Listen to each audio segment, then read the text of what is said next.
지난 시간 로마서 1장 18절부터 32절까지 이방인의 죄라는 제목으로 말씀을 드렸습니다.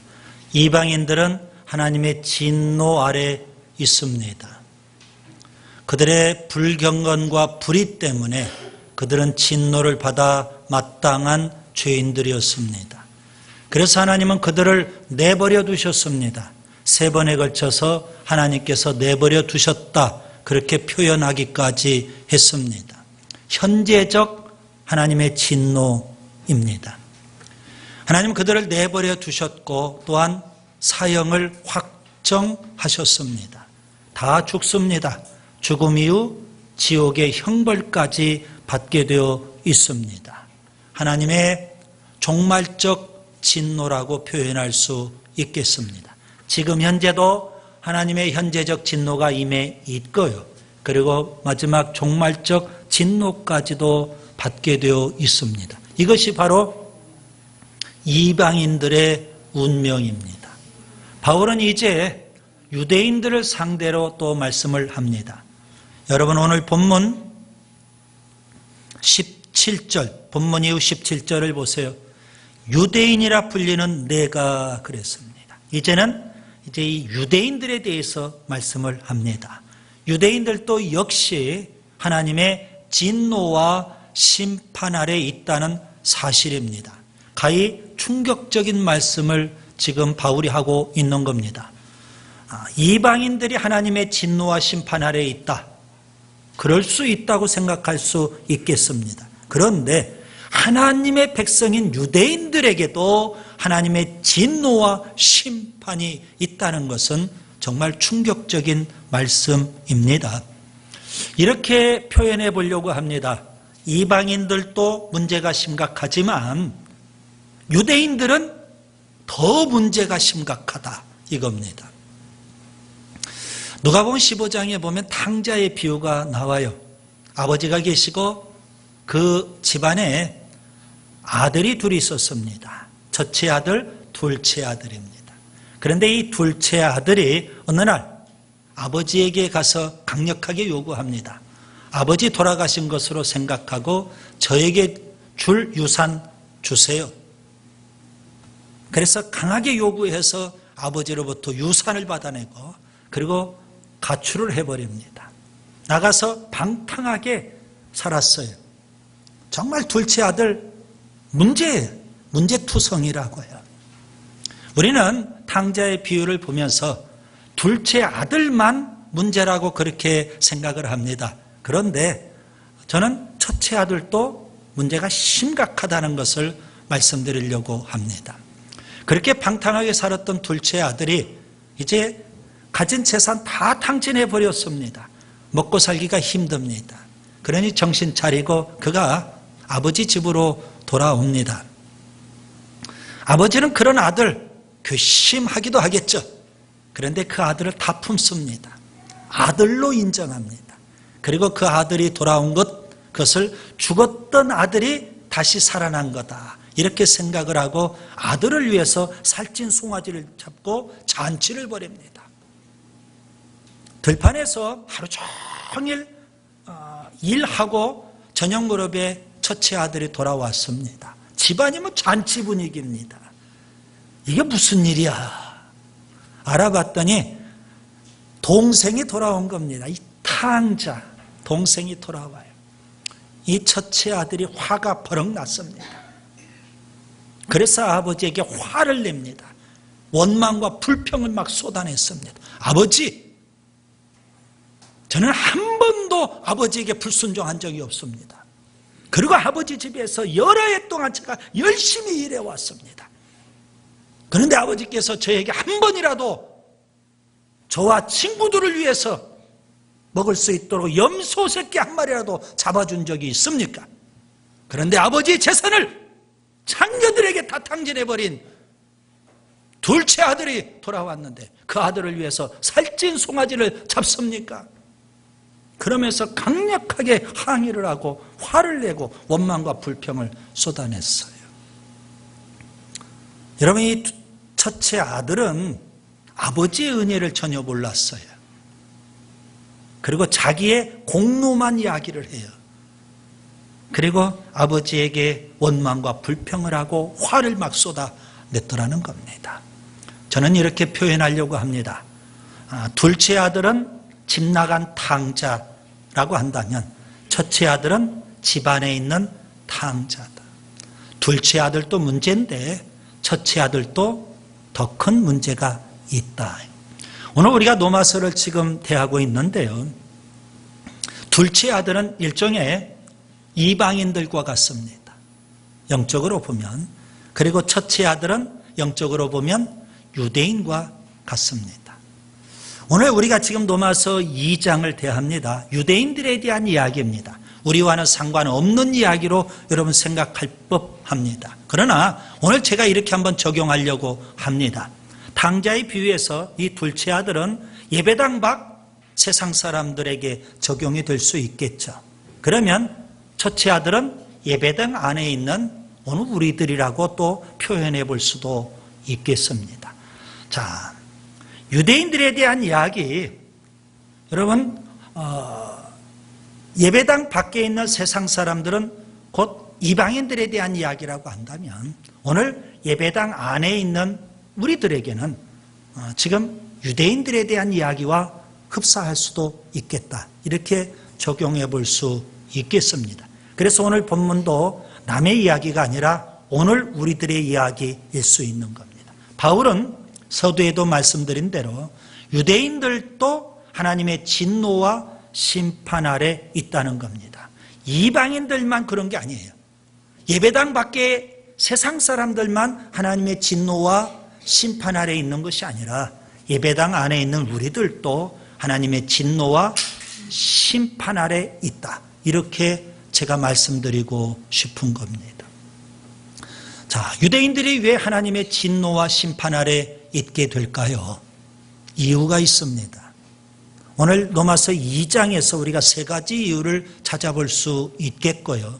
그것을 오늘 우리에게도 좀 적용해 보시라는 말씀입니다. 첫 번째 이유는 1절부터 11절까지 유대인들은 이방인들을 판단했고요. 그리고 이방인들과 똑같이 그렇게 행동을 했어요. 그래서 하나님의 진노와 심판이 있다는 겁니다. 여러분 1절을 보세요. 남을 판단하는 사람이라는 표현이 있죠. 이들은 누구일까요?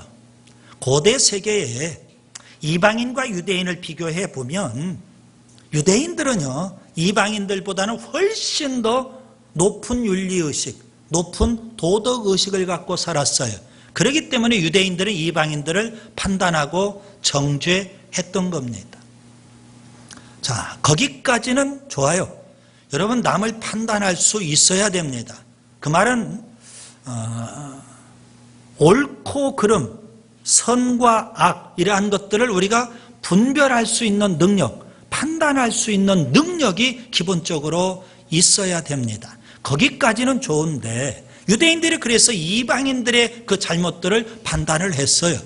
그런데 문제는 뭘까요? 3절에 보면 그렇게 판단해놓고 이방인들과 똑같이 행동하고 있다는 겁니다. 우리에게 적용을 해보세요. 여러분. 예배당 안에 있는 우리들이 세상 사람들을 판단해요. 그게 옳고 그런지. 그런데 오늘 우리가 그렇게 판단하면서도 우리도 똑같이 예수님 안 믿는 사람과 같이 행동을 한다는 겁니다. 이게 문제가 되는 거죠. 근데 문제의 더 심각성은 뭘까요? 4절과 5절에 보면 하나님께서 그런 유대인들을 길이 참고 계셔요. 왜요? 회개하도록. 그런데 회개할 줄 모른다는 겁니다. 자, 판단은 해요. 그런데 이방인들과 똑같이 행동을 해요. 그러면서 회개할 줄도 몰라요. 그러니 그들은 하나님의 진노, 하나님의 심판을 쌓고 있는 거다. 지금 바울이 그렇게 주장을 하고 있습니다. 여러분, 우리가 예배당 안에 있어요. 어떤 사람은 모태신앙일 수 있어요. 자, 유대인들이 유대인이라고 해서 그들에게 당연히 구원이 주어졌다. 그렇게 생각하면 오산이에요. 그와 똑같이 내가 예배당 안에 있다.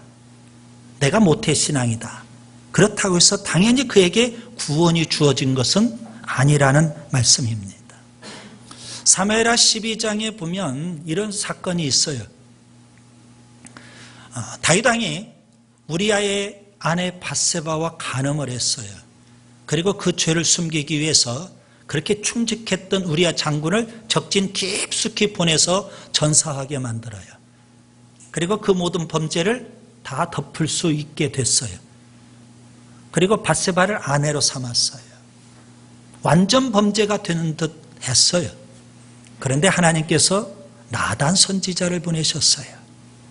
어느 날 나단 선지자가 다윗 왕에게 와서 이런 이야기를 합니다. 스토리를 말해요. 한 마을에 두 사람이 있었습니다. 한 사람은 아주 부자고 한 사람은 아주 찢어지게 가난한 사람입니다.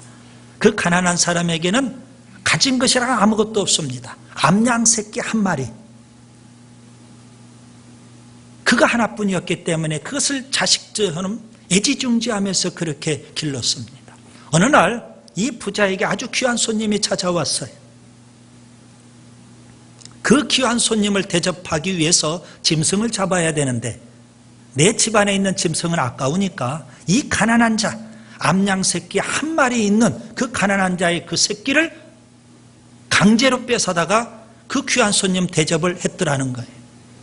그 이야기를 듣고 있었던 다윗 왕이 화가 났습니다. 세상에 어찌 그런 놈이 있냐고. 그런 놈은 당장에 잡아서 죽여야 된다고. 이렇게 말을 해요.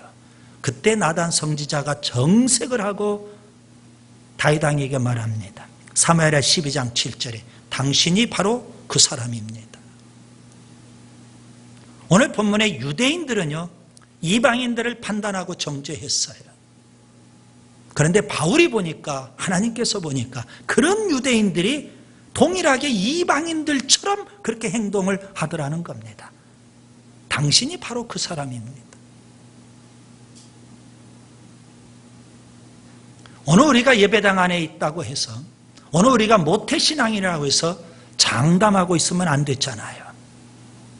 우리가 믿지 않는 세상 사람과 똑같이 행동을 한다면 우리도 하나님의 진노와 심판을 피할 수는 없을 거라는 겁니다. 마태복음 7장 3절에 주님께서 말씀하십니다. 어찌하여 형제의 눈 속에 있는 티는 보고 내 눈 속에 있는 들보는 깨닫지 못하느냐. 그게 오늘 우리들의 모습 아닐까요? 상대방의 눈 속에 있는 티는 볼 줄 알아요. 그런데 내 눈 속에 있는 들보는 보지 못한다는 겁니다. 유대인들이 왜 하나님의 진노와 심판 아래 있을 수밖에 없을까요? 두 번째 이유가 있습니다. 12절부터 24절까지 보시면 유대인들은 율법을 받았어요. 그런데 그 율법을 범했어요. 그렇기 때문에 그들은 하나님의 진노와 심판을 받을 수밖에 없다는 겁니다. 여러분 12절에 보시면 무릇 율법이 있고 범죄한 자, 이들이 누구일까요? 유대인들을 가리키는 겁니다. 하나님께서 유대인들에게 율법을 주셨어요. 왜 주셨을까요? 율법을 소유하라고? 아니에요. 율법대로 살라고. 율법을 듣는 자가 의인이 아니라 율법을 행하는 자가 의롭다함을 얻는다. 13절에 말씀하고 있지 않습니까? 유대인들은요, 율법을 소유했어요. 하나님께서는요, 이방인들에게, 여러분 14절 15절에 보시면 이방인들에게는 율법을 주시지 않았어요. 이방인들에게는 양심이라는 게 주어져 있어요. 그래서 그들은 양심의 법대로 살면 돼요. 그런데 그 양심마저도 뭘까요? 인간이 부패하고 타락하니까 양심마저도 더러워졌어요. 그래서 하나님께서는 유대인들에게는 율법이라는 것을 주셔요. 율법대로, 말씀대로 살라는 겁니다. 유대인들은 이렇게 생각을 했어요. 우리는 율법을 소유했기 때문에 우리는 하나님의 진노와 심판을 받지 않는다. 이렇게 생각을 했어요. 여러분 17절부터 20절에 보시면 그들은 스스로 믿었고 스스로 자부한 게 있었어요. 뭘까요? 그들은 율법을 소유했다는 겁니다. 그래서 그들은 하나님을 자랑했고요, 하나님의 뜻도 알고 있었고요, 오히려 맹인들의 길을 인도하는 자고 어둠에 있는 자의 빛이고 그리고 어리석은 자의 교사고 어린아이의 선생이라고 그렇게 자부할 정도였어요. 제가 방금 표현해드린 대로 율법을 소유한 것이 중요한 것이 아니라 율법대로 사느냐가 중요하다는 사실입니다. 그들은 율법을 소유했지만 율법을 범하고 말았어요. 21절부터 23절에 보면 율법을 범했기 때문에 그들은 하나님을 욕되게 했고요, 24절에 보시면 이방인들 앞에 하나님을 모독하는 일이 됐더라는 겁니다. 오늘 우리에게 제가 적용을 해보려고 합니다. 여러분, 우리가 설교를 들을 수 있어요. 또 교회 와서 성경 공부도 하고 제자 훈련도 해요. 또 예배당 올 때는 우리가 성경책을 소지하기도 해요. 유대인들이 율법을 받은 것처럼 우리가 성경을 소지했다고 해서, 설교를 들었다고 해서, 성경 공부를 한다고 해서 구원받은 것은 아니잖아요. 성경을 많이 아는 것이 중요한 것이 아니라 그 말씀대로 사느냐가 중요하기 때문에 그래요. 마태복음 7장 21절에 주님께서 이렇게 말씀하십니다. 나더러 주여 주여 하는 자마다 다 천국에 들어갈 것이 아니요 다만 하늘에 계신 내 아버지의 뜻대로 행하는 자라야 들어가리라. 입술로는 우리가 얼마든지 주여 주여 할 수 있겠죠. 그런데 그의 삶이 불법이라면, 하나님의 뜻대로 사는 것이 아니라면 어떻게 하나님의 진노와 심판을 피할 수 있겠습니까? 여러분, 이방인들은 율법을 모르니까 그렇다고 할 수 있겠어요. 그런데 하나님께서 유대인들에게는 율법을 주셨어요. 그들은 율법을 소유했고 율법을 알았고요, 율법을 통해서 하나님의 뜻도 알아요. 그런데도 불구하고 그들은 율법대로 살지 않았더라는 겁니다. 지난주에 이런 부끄러운 사건이 벌어졌어요. 한 현직 부장판사입니다. 재판을 하시는 분, 법을 집행하는 분, 한 부장판사가 거액의 뇌물을 받고 그래서 구속되는 사건이 벌어졌어요. 사법부의 치욕이라고 그렇게까지 표현이 돼요. 8월 초에는요, 한 현직 부장판사가요, 동일하게 부장판사죠. 한 현직 부장판사가 강남의 오피스텔에서 성매매를 하다가 현장에서 붙잡혔어요. 법을 잘 아는 사람이죠. 법을 집행하는 사람이죠. 그런데 불법을 저지르고 있더라는 겁니다. 어찌 그 사람의 문제일까요? 어느 우리들의 문제는 아닐까요? 설교는 와서 열심히 듣습니다. 성경 공부 열심히 합니다. 내가 말씀대로 살고 있느냐? 그 다음에 세 번째, 왜 유대인들이 하나님의 진노와 심판을 받을 수밖에 없을까요? 25절부터 29절까지 보시면 유대인들은 육신의 할례만 행했기 때문에 그렇습니다. 할례가 참 소중하고 중요해요. 그 당시, 예수님 당시 유대교의 랍비들은요, 유대인들에게 이렇게 가르쳤습니다. 할례 받은 사람들은, 유대인들입니다, 할례 받은 사람들은 게헨나로 내려가지 않는다. 할례는 유대인들을 게헨나에서 구해줄 것이다. 그래서 그들은 할례를 받았기 때문에 우리는 절대 심판이 없다, 절대 하나님의 진노를 받지 않는다, 그렇게 오해를 했어요. 그런데 바울은 본문에서 뭐라고 말할까요? 율법을 행하면 할례가 유익한데 율법을 범하면 할례는 무할례가 되는 것이다.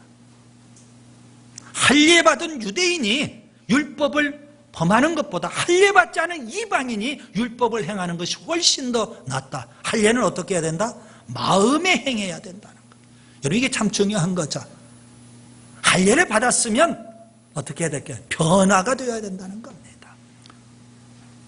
고린도후서 5장 17절에 보시면 그런즉 누구든지 그리스도 안에 있으면 새로운 피조물이라. 이전 것은 지나갔으니 보라 새 것이 되었도다. 새로운 삶을 살아야 되지 않을까요? 마음의 변화, 내면의 변화가 일어나야 되지 않을까요? 우리에게 적용해 보세요. 구약의 할례는 우리가 신약의 교회로, 그 세례로 적용을 할 수 있겠죠. 여러분, 우리가 세례 받았다고 당연히 천국 가는 겁니까? 여러분, 직분 받았다고 당연히 천국 가는 거예요? 오해하면 안 돼요. 변화의 역사가 있어야죠. 디모데후서 3장 5절에 바울은 말합니다. 경건의 모양은 있는데 경건의 능력이 없더라는 겁니다. 예배당에 온 지 오래됐기 때문에 이제 제법 그럴듯한 경건의 모습은 갖출 수 있어요. 예배도 드리고 제법 찬송도 잘하고 기도도 잘할 수 있어요. 그리고 하나님 앞에 헌금도 드리기도 해요. 그러다 보니까 세례도 받고 직분도 받아요. 그리고 스스로 자기를 기만하고 살아요. 나는 세례도 받았고 직분도 받았으니까 구원받은 거야. 마음의 할례를 행해야 된다는 거예요. 삶의 변화가 일어나야 된다는 말씀입니다. 여러분, 우리가 예배당에 오래도록 나오면 훌륭한 종교인은 될 수 있어도 예수님을 진정으로 믿는 신앙인이 될 수 없을 수도 있어요. 진정한 내면의 변화가 일어나야 돼요. 오늘 저는 이제 말씀을 정리합니다. 로마서 1장에서는 이방인들에게 하나님의 진노가 있다.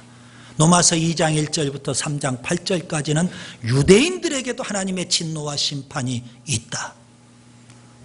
유대인들에게 진노와 심판이 있다는 이 말씀, 남의 이야기로 듣지 말자는 겁니다. 예배당 안에 있는 오늘 우리들에게 해당되는 말씀이라는 사실입니다. 그들은 유대인이기 때문에 이방인들을 판단하고 정죄하면서도 이방인들과 똑같이 행동을 했어요. 하나님의 진노와 심판이 있다는 거예요. 우리가 모태신앙이기 때문에, 예배당 안에 있기 때문에 구원받은 것 아니라는 사실입니다. 그 다음에 그들은요, 율법을 소지하고 있기 때문에 구원받은 걸로 착각을 했어요.